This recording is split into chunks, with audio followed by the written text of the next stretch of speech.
विकी कौशलचा छावा येत्या 14 फेब्रुवारी 2025 ला रिलीज होतोय। हा चित्रपट छत्रपती संभाजी महाराजांच्या आयुष्यावर आधारित आहे हे तर आपण जाणतोच। गेली जवळजवळ वर्षभर महाराष्ट्र या चित्रपटाची आतुरतेने वाट बघतोय।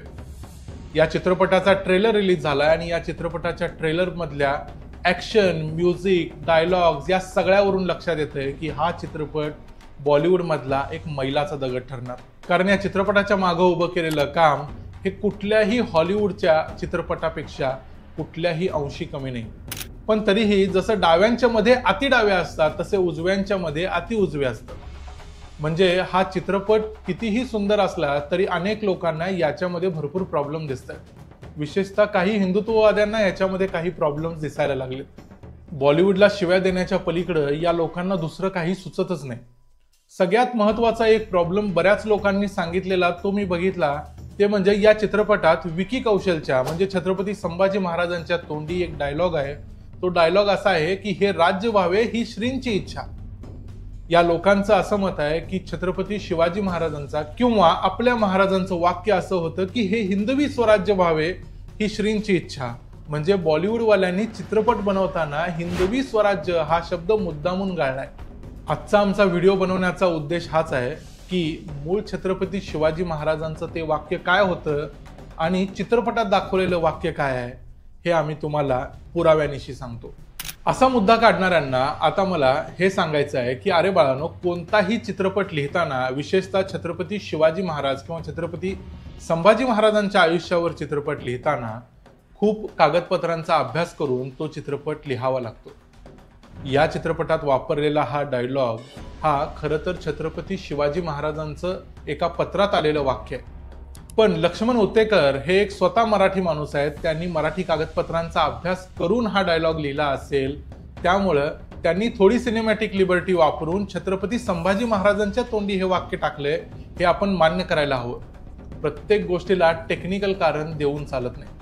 कारण जे छत्रपती शिवाजी महाराजांचं स्वप्न होतं तेच अर्थात छत्रपती संभाजी महाराजांचं देखील स्वप्न होतं ना।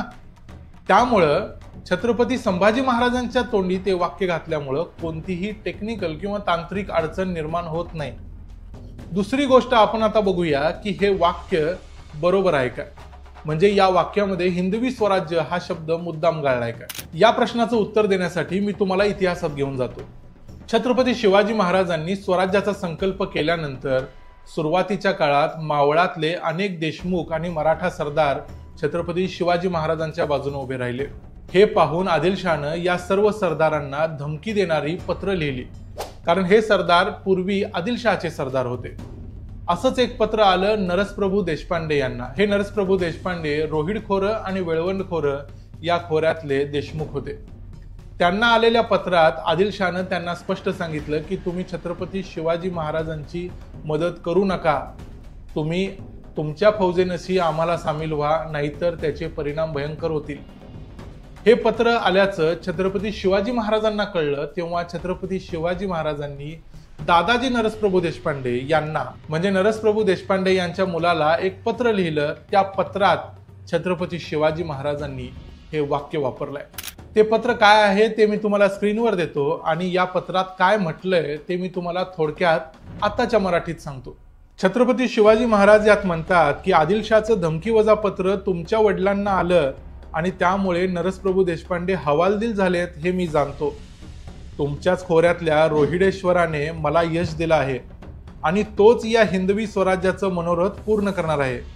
त्यामुळे तुम्ही स्वतः घाबरू नका आणि तुमच्या वडिलांच्या नंतर तुमच्या पुढच्या पिढ्यांचं देखील वतन मी आणि माझ्या पुढच्या पिढ्या चालवतील असा आमचा शब्द आहे। इथं शिवाजी महाराजांचं ते महत्वाचं वाक्य येतं। त्यामध्ये शिवाजी महाराज असं लिहितात की हे राज्य व्हावे हे श्रींचे मनात फार आहे। या पत्रामध्ये छत्रपती शिवरायांनी हिंदवी स्वराज्याचा उल्लेख केला असला तरी त्या वाक्यामध्ये महाराजांनी हे राज्य व्हावे ही श्रींची इच्छा असंच म्हटलेलं आहे। त्यामुळे कुठल्या तरी छोट्याशा एखाद्या वाक्याचा आधार घेऊन त्या वाक्यातल्या एखाद्या छोट्याशा मुद्द्याचा आधार घेऊन छत्रपती संभाजी महाराजांच्यावर आलेल्या एका ऐतिहासिक महान बॉलिवूडच्या चित्रपटाला तुम्ही विरोध करू नका। म्हणजे थोडक्यात काय, छत्रपती शिवाजी महाराजांचं जे वाक्य आहे ते तसंच्या तसं या चित्रपटात छत्रपती संभाजी महाराजांच्या तोंडी लक्ष्मण उतेकरांनी दाखवलंय आणि त्यात काहीही गैर नाही। आणि ज्यांना कोणाला हे पत्र तपासायचं असेल त्यांनी छत्रपती शिवाजी महाराजांच्यावरचं किमान एक पुस्तक वाचावं, तुम्हाला हा प्रश्न पडणार नाही।